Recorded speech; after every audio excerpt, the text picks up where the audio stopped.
আসসালামু আলাইকুম। আন্তর্জাতিক টিভি নিউজে আপনাকে স্বাগত।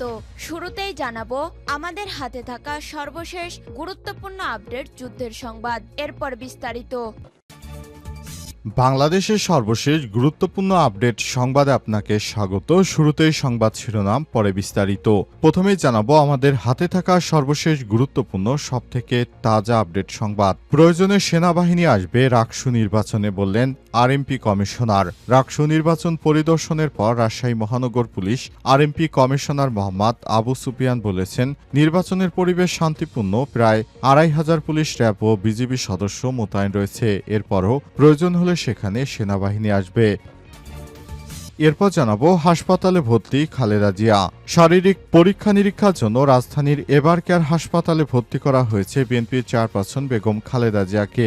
গুলশানের বাসভবন ফিরোজা থেকে রাত ১১টা ৪৫ রওনা হয়ে রাত ১২টা ২০ হাসপাতালে পৌঁছান বিএনপির চেয়ারপারসন বেগম খালেদা জিয়া।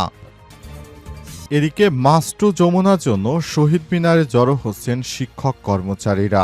মূল বেতনের ২০% বাড়ি ভাড়া সহ ৩ দফা দাবিতে বেসরকারি শিক্ষা প্রতিষ্ঠানের এমপিওভুক্ত শিক্ষক কর্মচারীরা টানা পঞ্চম দিনের মতো আন্দোলন চালিয়ে যাচ্ছেন। আজ দাবি আদায় না হলে মাস্টু যমুনা কর্মসূচি পালন করবেন আন্দোলনকারীরা। এরই মধ্যে লং মার্চের প্রস্তুতি নিচ্ছেন বলে জানিয়েছে শিক্ষকরা। এবারে জানাবো হাসিনাকে ১৪০০ বার মৃত্যুদণ্ড দেওয়া উচিত। ২৪ জুলাই অগস্টে মানবতা বিরোধী অপরাধের মামলায় পালিয়ে যাওয়া স্বৈরশাসক শেখ হাসিনা সহ ৩ আসামির বিরুদ্ধে পঞ্চম দিনের মতো যুক্তিতর্ক উপস্থাপন করছেন প্রসিকিউশন। এ সময় শেখ হাসিনার মৃত্যুদণ্ড চাওয়া হয়েছে। এবং সর্বশেষ জানাবো নামের সঙ্গে ইসলাম থাকলে সেটা ইসলামী দল হয় না, বললেন বিএনপি নেতা সালাউদ্দিন।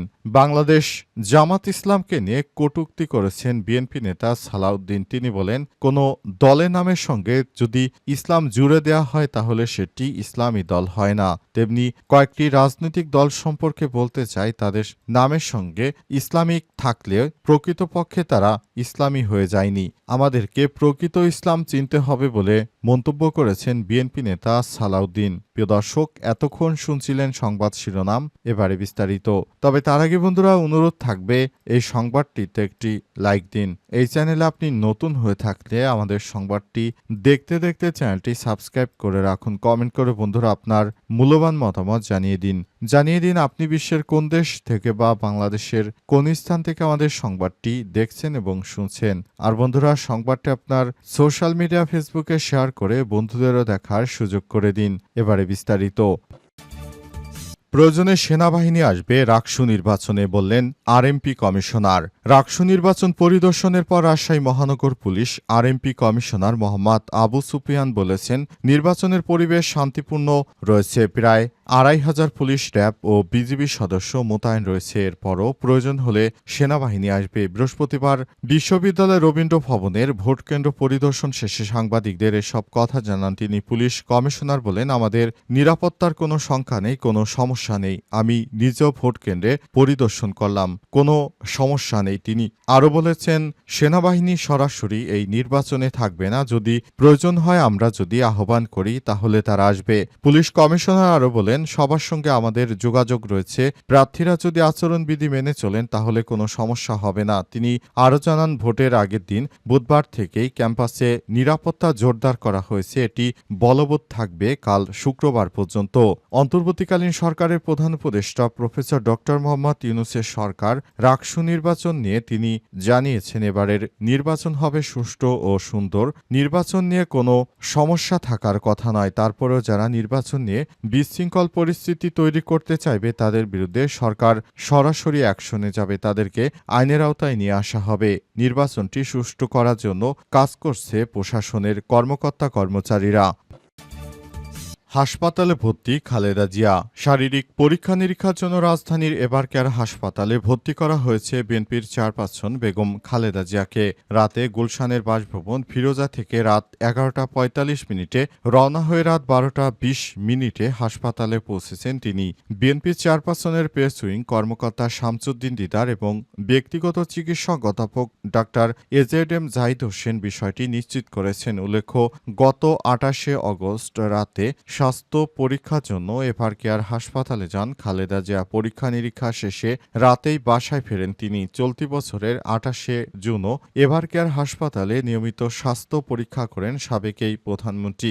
গত বছরের ১৮ই সেপ্টেম্বর চিকিৎসা শেষে এভারকেয়ার হাসপাতাল থেকে গুলশানের বাসভবন ফিরোজায় ফেরেন বেগম খালেদা জিয়া। এরপর উন্নত চিকিৎসার জন্য গত ৭ই জানুয়ারি রাত ১১টা ৪৬ লন্ডনের উদ্দেশ্যে ঢাকা ছাড়েন তিনি। পরদিন বাংলাদেশ সময় বিকাল ২টা ৫৮ লন্ডনের হিথ্রো আন্তর্জাতিক বিমানবন্দরে অবতরণ করেন খালেদা জিয়াকে বহনকারী রয়্যাল এয়ার অ্যাম্বুলেন্সটি। এরপর তাকে সেখান থেকে সরাসরি লন্ডন ক্লিনিকে নিয়ে ভর্তি করা হয়। ১৭ দিনের ক্লিনিক পর্ব শেষে ছেলে তারেক রহমানের বাসায় রেখে চিকিৎসা দেয়া হয় তাকে। চিকিৎসার জন্য ১১৭ দিন লন্ডনে অবস্থান শেষে গত ৬ মে দেশে ফেরেন বিএনপির চেয়ারপারসন বেগম খালেদা জিয়া। খালেদা জিয়াকে বহনকারী বিমানটিকে পাঠিয়েছিল কাতারের আমির। খালেদা জিয়ার সম্মানে কাতার থেকে এয়ার অ্যাম্বুলেন্সটি বাংলাদেশে পাঠানো হয়।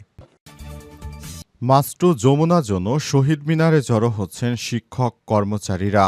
মূল বেতনের ২০% বাড়ি ভাড়া সহ ৩ দফা দাবিতে বেসরকারি শিক্ষা প্রতিষ্ঠানের এমপিওভুক্ত শিক্ষক কর্মচারীরা টানা পঞ্চম দিনের মতো আন্দোলন চালিয়ে যাচ্ছেন। আজ দাবি আদায় না হলে মাস্টু যমুনা কর্মসূচি পালন করবেন আন্দোলনকারীরা। এরই অংশ হিসেবে লং মার্চের প্রস্তুতি নিচ্ছেন বলে জানিয়েছে শিক্ষকরা। বৃহস্পতিবার ১৬ অক্টোবর টানা পঞ্চম দিনের মতো আন্দোলন চালিয়ে যাচ্ছেন শিক্ষক কর্মচারীরা। দুপুর ১টায় রাজধানীর কেন্দ্রীয় শহীদ মিনারে গিয়ে দেখা যায় সেখানে কয়েক হাজার শিক্ষক কর্মচারী জড়ো হয়েছেন। তারা স্লোগান দিচ্ছেন ২০% বাড়ি ভাড়া দিতে হবে, বাংলার শিক্ষক এক হও এক হক, শিক্ষকদের সঙ্গে প্রহসন মানি না মানব না ইত্যাদি।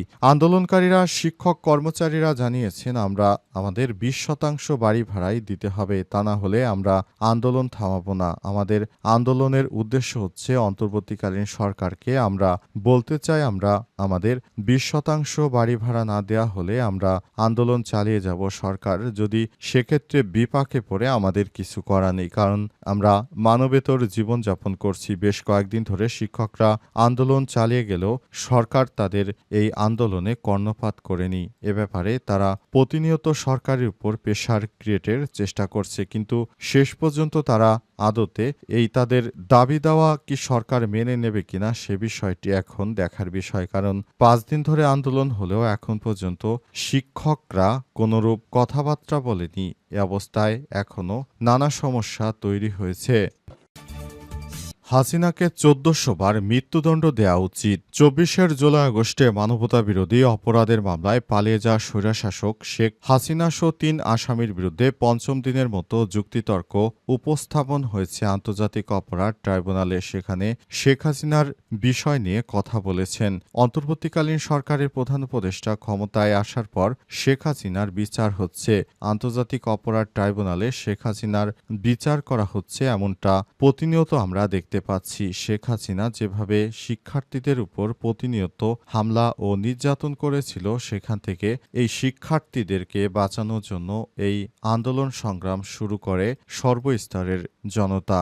শেখ হাসিনা তাই সর্বস্তরের মানুষদেরকে গুলি করে হত্যার নির্দেশ দিয়েছিলেন, কিন্তু শেষ পর্যন্ত শেখ হাসিনা দেশে আর থাকতে পারেনি, তিনি দেশ ছেড়ে পালিয়ে যেতে বাধ্য হন।